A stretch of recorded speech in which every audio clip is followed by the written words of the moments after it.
بسم اللہ الرحمن الرحیم نحمدک یا خیر معمول و اکرم مسئول علی ما علمتنا من المناجات المقبول من قربات عند اللہ و صلوات الرسول فصل علیہ مختلف الدبور والقبول وانشابت الفروع من الاصول ثم نسألک بما سنقبل ومن السؤال ومن القبول۔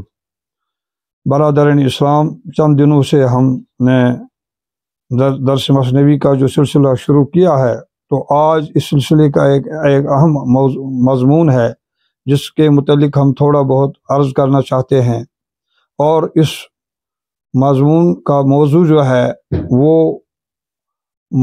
اس کا عنوان ہم نے دیا ہے ملک دنیا یا ملک عشق۔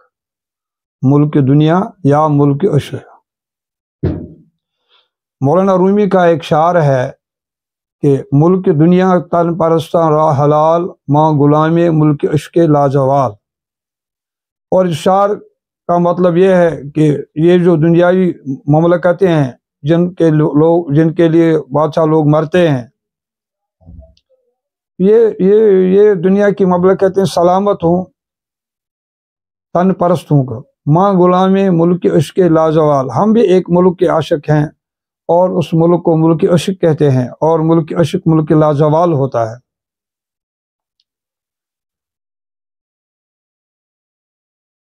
اس سلسلے میں مولانا نے بہت ساری حکایتیں مثنوی شریف میں بیان فرمائی ہیں، جن کا خلاصہ یہ ہے کہ اللہ تعالیٰ کے پیارے بندے ایک ایسی ریسرچ میں لگے ہوئے ہیں جس میں جس کے ذریعے سے ایک انسان بادشاہ بن جاتا ہے، لیکن بے تاج بادشاہ بن جاتا ہے۔ دنیا کے بادشاہوں کے سروں پر تاج ہوتے ہیں، لیکن وہ بھی بادشاہ ہوتے ہیں لیکن بے تاج بادشاہ ہوتے ہیں۔ اور اس سلسلے میں ایک مثال دی جاتی ہے، اور وہ مثال اس طرح سے ہے کہ ایک بادشاہ تھا جس کو سلطان سنجر کہتے تھے، بہت بڑا بادشاہ تھا۔ ایک دفعہ وہ پیر حضرت شیخ سید عبدالقادر جیلانی رحمۃ اللہ تعالیٰ علیہ کی خدمت میں آیا اور کہا کہ اے حضرت، آپ کے یہاں بہت سارے لوگ آتے ہیں اور آپ ان کی مہمان نوازی کرتے ہیں، ان کو کھانا کھلانا پڑتا ہے۔ ہم یہ چاہتے ہیں کہ ہم آپ کو زمین کا ایک بہت بڑا ٹکڑا عطا کریں گے تاکہ ان کے اخراجات کی کوئی سبیل بن جائے، یہ جو خرچہ آپ کے لنگر پر آتا ہے۔ تو پیرانی پیر کے متعلق ان کے ساتھ یہ روائی منسوب کی جاتی ہے کہ انہوں نے فرمایا کہ چوں چتر سنجری رخ وقتم سیاباد در دل اگر حوث ملک سنجری دارم۔ شیخ سید عبدالقادر جیلانی نے فرمایا کہ آپ کے اس سے آپ کی بادشاہ لوگوں کے سروں پر ایک سیاہ قسم کا تاج ہوتا تھا۔ پیر نے فرمایا کہ آپ کے اس کالے تاج کی طرح میرا نشیبہ بھی کالا ہو جائے، یعنی جل کر کالا ہو جائے۔ در دل اگر حوث ملک سنجری دارم، اگر میرے دل میں آپ کے اس ملک اتنے بڑے ملک کی کوئی لالچ ہے۔ وانگاہ کی آفتم خبر از ملک نیم شب، جب سے مجھے ملک نیم شب کا حال معلوم ہو گیا، یعنی جس وقت خدا کا ایک پیارا بندہ رات کی تاریکی میں مثال کی طور نصف رات کے وقت اٹھتا ہے اور وضو کرتا ہے اور پھر خدا کے سامنے سجدہ ریز ہو کر مناجات کرتا ہے، اس کے اندر وہ کیا پاتا ہے؟ تو انہوں نے فرمایا کہ میرے دل میں یعنی میرا نصیبہ جل جائے، راکھ ہو جائے، اگر میرے دل میں آپ کے ملک کی کوئی لالچ ہے۔ جب سے مجھے نصف رات کے ملک کا حال معلوم ہو گیا کہ اس کے ذریعے سے ایک انسان کو کیسی عظیم سلطنت حاصل ہو جاتی ہے، تب سے میرے دل میں آپ کے ملک کی یا آپ کے ملک کے کسی ایک حصے کی ذرا بھی لالچ میرے دل میں نہیں رہی ہے۔ تو دراصل یہی حال ہے یعنی اللہ والوں کا، جو واقعی اللہ والے ہوتے ہیں، جو خدا کے سچے عاشق ہوتے ہیں، ان کے پاس ایک ایسی ریسرچ ہوتی ہے کہ وہ بے تاج بادشاہ بن جاتے ہیں، اور وہ جو چاہتے ہیں اللہ تعالیٰ ان کے لیے وہ کرتا ہے۔ وہ اللہ تعالیٰ ان کو اپنی بڑی بڑی کرامتوں سے یعنی نوازتا ہے۔ یعنی اگر وہ کرامتیں وہ چیزیں کسی نبی سے صادر ہو جائیں تو معجزہ کہلاتی ہیں، اگر وہ کسی اللہ کے نبیوں کے علاوہ کسی دوسرے پیارے بندے سے صادر ہو جائے تو وہ کرامتیں کہلائی جاتی ہیں۔ تو اس سلسلے میں مولانا نے ایک قصہ یہاں پر بیان کیا ہے کہ ایک بنیا تھا، یعنی ایک بنیا دکاندار کو کہتے ہیں، اس کے پاس ایک طوطی تھی جو سبز رنگ اور خوش آواز بولنے والی تھی۔ وہ دکان کی حفاظت کرتی اور سودا گروں سے دلچسپ باتیں کرتی، انسانوں سے ان کے مزاج کے مطابق بات کرتی۔ ایک دن مالک گھر کو گیا اور طوطی دکان پر تھی۔ اچانک دکان میں ایک بلی چوہے پر لپکی تو طوطی ڈر کر دکان میں کودی تو روغن گل کی شیشیاں بہا دیں۔ مالک گھر سے واپس آیا اور دکان کو تیل و عطر سے پر دیکھا تو طوطی کے سر پر ایسی مار ماری کہ وہ گنجی ہو گئی۔ طوطی نے بات چیت کرنی چھوڑ دی۔ بنیے کو اس کی خاموشی کا بہت افسوس اور ندامت ہوئی اور وہ اپنے آپ کو کوستا کہ ہائے اس وقت میرے ہاتھ کیوں نہ ٹوٹ گئے جب میں نے اس سے مارا۔ اس نے فقیروں کو خیرات وغیرہ دی اور بہت ہیلے کیے کہ کہیں طوطی بولے، لیکن ناکام رہا۔ 3 دن رات مایوسی کے عالم میں دکان پر بیٹھتا، اسی انتظار میں کہ طوطی کب بولے گی۔ اس کو طرح طرح کے کھانے کھلاتا اور چیزیں دکھاتا لیکن بیکار۔ اس سے طرح طرح کی باتیں کرنے کی کوشش کرتا، تصویریں دکھاتا لیکن طوطی نہ بولی۔ اتفاقاً ایک گدڑی پوش فقیر ادھر سے گزرا۔ اس کا سر تست کی پشت کی طرح صاف تھا۔ طوطی اس سے دیکھ کر عقل مندوں کی طرح بولی اے گنجے تو گنجوں میں کیوں شامل ہوا؟ کیا تو نے بھی تیل گرایا ہے؟ اس کے اس قیاس سے لوگ ہنس پڑے کہ اس نے گدڑی والے کو اپنا جیسا سمجھا۔ تو اس قصے کے ذریعے سے مولانا ہمیں یہ بتانا چاہتے ہیں جس طریقے سے یعنی اس نے اس گدڑی پوش فقیر کو دیکھ کر کہ اس کے سر پر بال نہیں تھے، لیکن بیچاری طوطی کو کیا معلوم تھا کہ اس کے بال کس وجہ سے گر گئے ہیں۔ وہ تو فکر آخرت کی وجہ سے یا گر گئے تھے۔ تو اس طوطی نے اپنی کم علمی کی وجہ سے اس خدا کے پیارے بندے کو بھی اپنا جیسا، اور اس کو یہ خیال ہوا کہ اس نے بھی شاید میری طرح کسی دکان پر یعنی وہ تیل بہایا ہے۔ تو اس کے اس قیاس سے لوگ ہنس پڑے کہ اس نے گدڑی والے کو اپنے جیسا سمجھا۔ یہی حال دنیا کے لوگوں کا ہے۔ اسی طریقے سے بہت سارے لوگ گمراہ ہو گئے۔ انہوں نے جب پیغمبروں کو دیکھا کہ وہ بھی انہی کی طرح کھاتے اور پیتے ہیں تو قرآن کریم میں یہ آیت موجود ہے، اور پھر انہوں نے اس قسم کے طعنے دینے شروع کر دیے کہ ما لہذا رسول یاکلون الطعام ویمشی فی الاسواق، یہ کیسے نبی ہیں ہماری طرح یہ کھاتے پیتے ہیں، طعام کھاتے ہیں، ویمشی فی الاسواق، اور ہماری طرح یہ بازاروں میں چلتے پھرتے ہیں، یہ کیسے نبی ہو سکتے ہیں؟ یہ ہم سے خاص کیسے ہو سکتے ہیں؟ لیکن انہوں نے اپنے اندھے پن کی وجہ سے یہ نہیں جانا کہ ان کے درمیان بہرحال ایک بہت بڑا فرق ہے، زمین و آسمان کا فرق ہے۔ بسم اللہ الرحمن الرحیم۔ پیغمبروں کا انسانی شکل کے اندر آنا اور انسانوں کی طرح کھانا پینا چلنا پھرنا، اس کے اندر ایک بڑی حکمت یہ ہے کہ کل قیامت کے دن اگر اللہ تعالیٰ یہی کام کرنے کے لیے اپنے فرشتوں کو بھیجتا تو کل قیامت کے دن لوگ یہ اعتراض کر سکتے تھے کہ اے اللہ تو نے ایک ایسی قوم کو یعنی پیدا کیا تھا جن کو نفس کی کوئی پریشانی تھی اور جن کے ساتھ کوئی انسانی ضرورت بھی لگی ہوئی نہیں تھی، لہذا اگر انہوں نے عبادت کا کام کیا، ریاضت اور پرہیزگاری کا کام کیا تو وہ کوئی خاص کام نہیں ہے، کیونکہ ان کو وہ مجبوریاں نہیں تھی جو ہم انسانوں کو مجبوریاں ہیں۔ تو لیکن اس میں سب سے بڑی راز کی بات تو دراصل یہی ہے تاکہ عام لوگوں پر حجت تام ہو جائے، ان پر حجت پوری ہو جائے کل قیامت کے دن، تاکہ وہ یہ نہ کہیں کہ کوئی شخص یہ نہ کہے کہ اس نے صرف اپنے اولادوں کی وجہ سے کہ وہ خدا کے حکم پر نہیں چل سکا، تو ایسے پیغمبروں کو لایا جائے گا جن کی بہت اولاد تھیں، اور ان سے کہا جائے گا اتنی اولاد ہونے کے باوجود جب یہ خدا کے راستے پر جمے رہے، خدا کے احکام پر جمے رہے، تو تمہارے پاس بچنے کی اب کون سی گنجائش ہے؟ تمہارے پاس بچنے کی راہ فرار کی کوئی گنجائش نہیں رہی۔ تو یہی راز ہے اس میں کہ اللہ تعالیٰ نے لوگوں میں ہی پیغمبر کیوں بھیجے، تاکہ یہ ایک حجت لوگوں پر قائم ہو جائے، اور وہ حجت پوری پیغمبروں نے کی بھی۔ انہوں نے